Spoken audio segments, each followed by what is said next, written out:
Hello everyone, welcome to another edition of the Teacher Surgery, where we take real and relevant questions from parents like yourself. And also please feel free to comment below as well if you have a question in the meantime or something sparks an idea, put it below. I'm your host Kelly, and today I'm joined by my lovely Ryma, Emeka and Amber. How are you guys? Are you well? Good.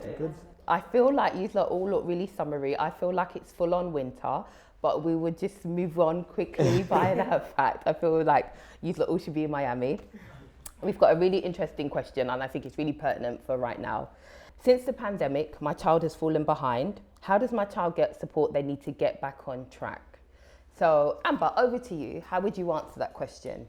That's a really good question. I would say the best way to support a child that's feeling behind, well, lots of people have been feeling that urge of being uncomfortable and not prepared for what they've missed out on. And I think it's about reassuring the child that everybody's in the same boat and just giving them a set of steps to take, maybe looking at the curriculum together, giving them extracurricular activities that they could participate in to benefit them and support them in their subjects that they are underperforming in. I think also maybe arranging sessions with your subject teachers, liaising with staff, finding resources outside of school as well, and putting together maybe a timetable with your parents where you can sit at home and go through what it is that they're not familiar with. Schools tend to be really good at having intranets, and that is a really good place to go to find out what the exam board is, what the curriculum is, and their statement of intent, so what it is they're actually doing in their specific year. So that's probably the direction I would take for a child that's... I'm going to ask you a question, and I feel like it's going to be a silly question surrounded by educational professionals, but I hope parents, there's no such thing as a silly question. Amber, you said look at the curriculum. Where do I go to find out what is the curriculum? Am I going on the intranet? And you said that like intranet, but that's the school website and stuff like that. Where am I going to find out about that? And say for my kids, they're not just like over the pandemic, they've not probably interest grown so much in school and learning. And you said, let's do that together. Where am I going to find out all of this information? I think when I say the internet, I meant you might have like a VLE or a setup. There should be a site where you can go to, but you might need to speak to. So VLE is like virtual learning site, but Perfect. You might have Google Classroom as well. Schools have many things, but it depends on your school that you're at. So you might need to go and speak to your head of year or your subject teachers to find out where you can find that. And then also booking meetings with your subject teachers that you are feeling anxious or nervous about developing further or practicing what you've actually missed out on. And then, as I was saying, when you're at home with your parents and you put together that timetable, you could look at GCSE Pod or what's another good... Is that a website? Yes, it's a website. Lovely. BBC Bite Size, also Kahoot. They've got really good quizzes, things on there that you can actually do and practice at home, depending on the subject. So it's got maths, science, English, media, art. It's got a variety of subjects. Really Sorry to cut in there. Sorry. I think also a really great place to start if you're completely oblivious to what my child is actually doing in school is literally the school website itself. It will always outline, what's happening in each sort of curriculum year by year. So it gives you a good place in terms of what your child's doing in any particular subjects. And then, of course, you can use that to organise meetings with subject leaders or even classroom teachers and things of that nature. But I think it's just really important. The pandemic has thrown everyone off course. Students, teachers, you name it, everyone's sort of trying to find their bearings again. So organising a timetable with your child in order to sort of get them back into routine. I mean, I know we're all back in school now, but it's changed, and at any given time your child might be off from school because the whole year is isolation, or your child is self-isolating themselves, and so having that timetable in place, coupled with the foundation information you would have gained from looking things up on the internet, on the school website, will do that for you. Can I just add as well, I know sometimes as well, some parents feel like, I've already gone on the internet, I've tried to look and find what's there, and I've tried to contact a teacher, and they're self-isolating, so I can't get through to them. Yeah. And it's that miscommunication, that gap of where do I go next? And I think another good thing from what you're saying there, if you find out from the website, the school website, which exam board your child is under, you can even go to the exam board itself and you can look, wonderful. like for That's example, really interesting. That's really good. yeah, for example, it could be AQA, it could be EdXL. You go straight to that site, you type in GCSE, and you should be able to see the full specification, which will give you a breakdown, just a booklet. And Amber, if this, and Ryma, like you said, if this is not on the website, can I go to the teacher and say, what exam board my children's doing maths, or she's doing English or science or drama? Can I find out the exam board? Even if I can get that, then I can go to that website. And Emeka, I just want to bring in Emeka in as well. Are we finding that it's deviating from primary school to secondary school, or even to college, around how children have been, and not children, young people, how they've been affected by the pandemic? Yeah, so I can more focus on the college perspective, and then obviously as a father, I can also talk about my daughter who's in primary school and talk to how that's affected her. So from a college perspective, as a teacher, a lot of mental health issues have been highlighted for young people between the age of 16 to 19. You know, had 102 sort of suicidal attempts in that time. Oh, wow. And so, you know, each college, each school, each institution should have a safeguarding team who should be on call. And, you know, my college at the time were very responsive in terms of, as soon as this message came to me, literally at night time, because we all have teams. Yeah. So I would just sign out sometimes, but for some reason I didn't sign out this particular day, and it came in the evening, and then it was another student from my class who said, so you need to get in contact with so and so, because this is the message that she sent, and it seems like she's going to go through with it. And this middle of the night, I've emailed our safeguarding team, and they were able to intervene and take her to hospital to pump her stomach and so on and so forth. So it's been challenging for a lot of young people, and you never know what young people are going through at home as well. So a lot of challenges at home, the barriers to learning. And so now they have to be forced to be in that environment, because sometimes school can be the escape. And maybe the safest place for a young person. From all of that thing that were happening at home. And so now it's like you're being forced to stay there.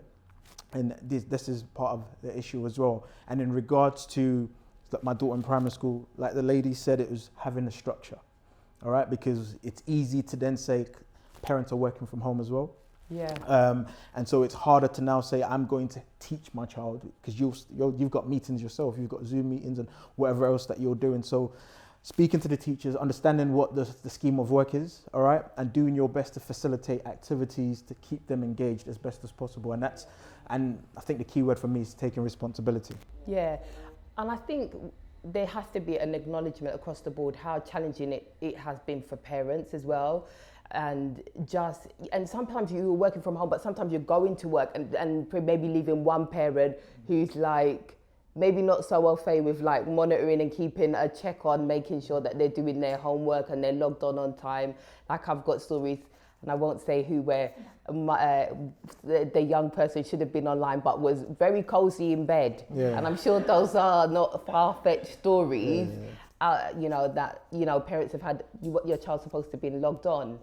But I wanted to ask you, and I think we're focused on like children like falling behind, and I know that's absolutely a concern, and and how like I've spoken to colleagues and friends throughout the pandemic, and how it's really upsetting for people. I know one colleague personally who took a month of work and just said, I can't manage being at work, I can't manage the homeschooling. Yeah. My kids need me, I need to get them into a routine and settled, because they are so worried about their GCSEs. And actually the colleague, she had quite small, children that were in primary school.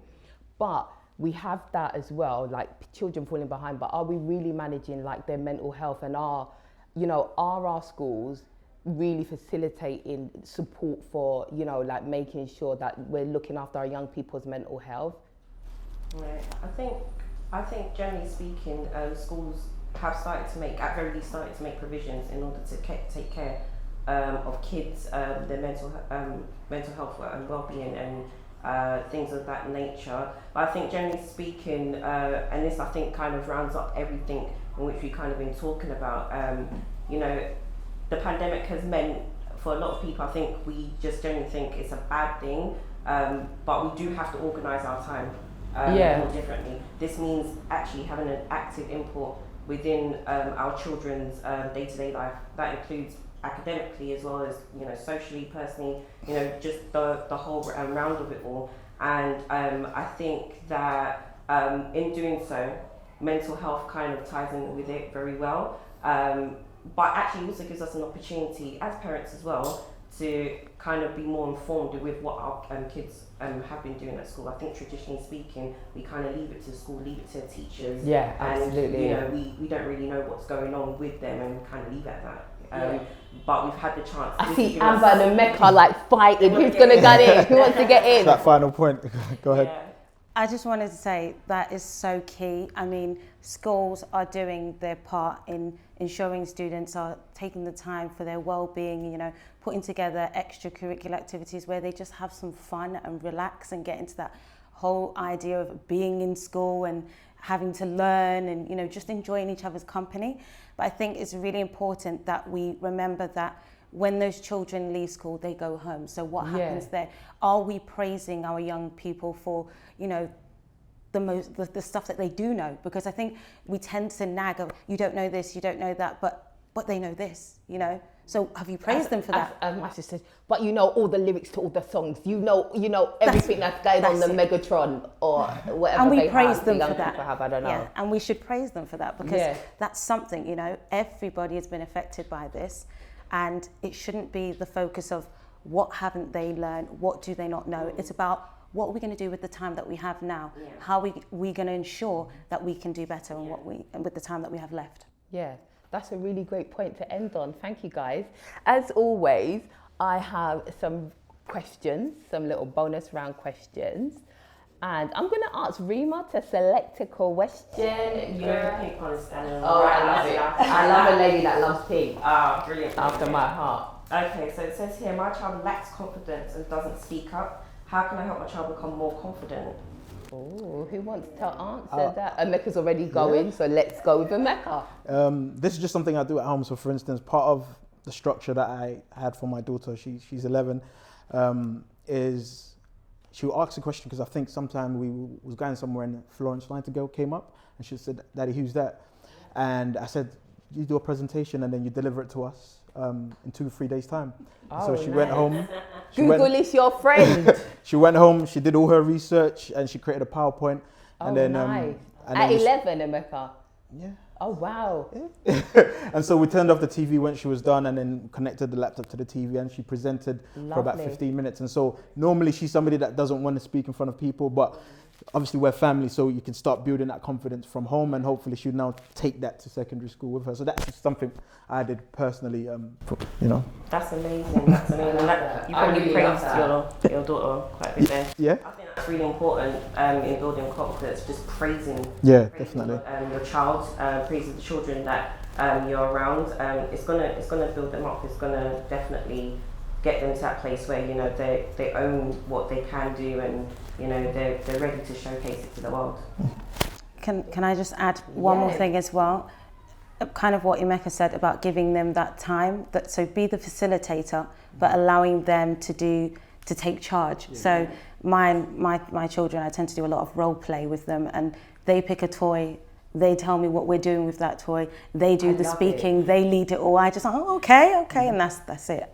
You're just sitting back. I'm just listening. I love it. Guys, thank you. This has been such an interesting conversation, and I hope that people at home have been able to take some of the information and take it in and process it, because I think you've dropped some real gems today. So thank you for imparting that knowledge. And thank you. I just remind everyone, this is a learning space where a family learning together. It's not a judgment space as well. And find the joy in, like, if their children are doing good, praise them and tell them that they're doing good. And sometimes we're so quick to say the children are falling behind, but how do we know they're even falling behind? They might just be exactly where they're supposed to be. So that's something you shared with me. I'm learning. I'm picking up. I'm getting good. Listen, when I have, I'm going to be great the next time I'm my mum. But I know, like, that's such a great knowledge to share with me. Family, if you want to make a comment or have anything to say, or if there's some questions that you want to share with us, or it could be that we answer your question as part of our another show, then please leave a comment below. But as always, please like and subscribe and follow. Thank you.